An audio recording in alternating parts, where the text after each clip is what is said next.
Bill on UCC has been tabled in Uttarakhand Assembly. To speak on this, I am now joined with the Supreme Court advocate and a national spokesperson of Bharatiya Danta party, Nalin kohli. Sir, now UCC in Uttarakhand. How do you see this? The Uttarakhand government, prior to the elections, the party had made a promise that if we come to power, we will bring a uniform civil code. They formed a committee. That committee has given the draft law. That is being introduced. That's as part of the promise. And it's also part of the procedure that they are enacting. The fact of the matter is that uniform civil code is part of the Constitution of India from day one. When the Constitution was adopted in 1950, much before the BJP also came into existence, Article 44 of the Directive Principles of State Policy says that the state shall endeavour to have a uniform civil code. Article 37 makes it clear that while it's not enforceable by the court, it is the duty of the state to apply these principles in making laws. So therefore, Uniform Civil Code has existed in the Constitution of India as a vision, as an unfinished agenda from day one, which is 1950. Can an opposition party today stand up and say that this is against the interests of Indians? Can they say that what is in the Constitution of India should not be implemented? Can they say that what is an unfinished vision of the Constitution that would be bad for Indians? Can they even afford to say that Article 44 will not apply to any community? They cannot do that. This is part of the constitutional vision. It has to be done someday. The Honorable Supreme Court has several judgments mentioned about it, that such a thing, there is a crying need for it.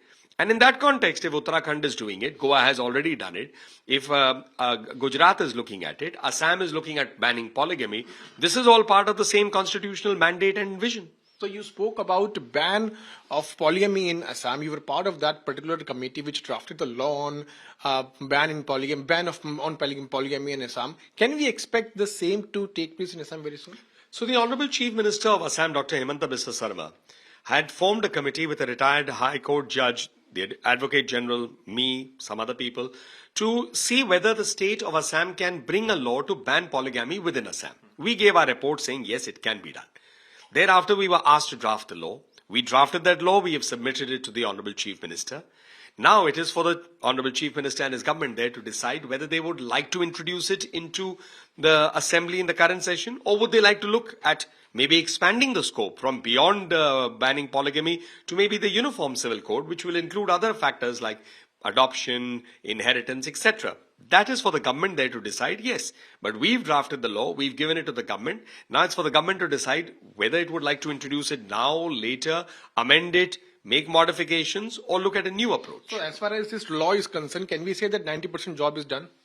Well, as far as the drafting of the law is there, Piyush, that has been done. It has been given to the government. Then how processes that the legislative department and the government will vet it. Then it would be, if it is to be introduced in the Assembly, then obviously it is passed by the Cabinet, it will go to the Assembly. That process is defined as per the Constitution. Last question, we are talking about UCC. Can we expect UCC across the country? Why should there not be a UCC across the country? It is part of the Constitution.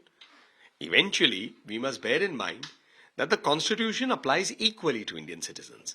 No Indian citizen can ever say that something in the Constitution is bad for an Indian citizen. Because the Constitution is one single document.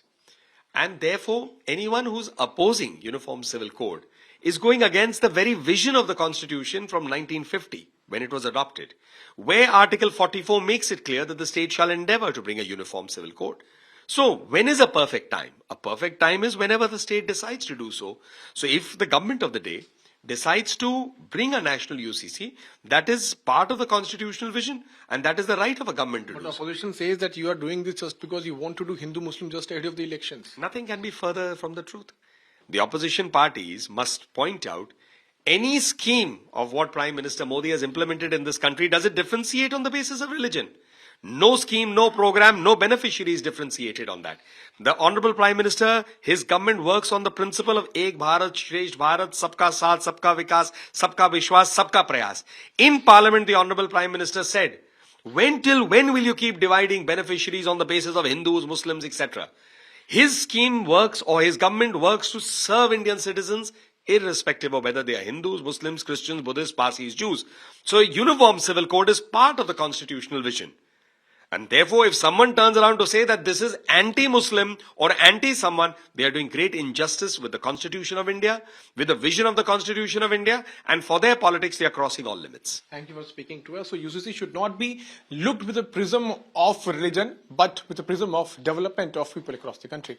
With video journalist Abhishek, I'm Piyush Mishra in Delhi for India Today.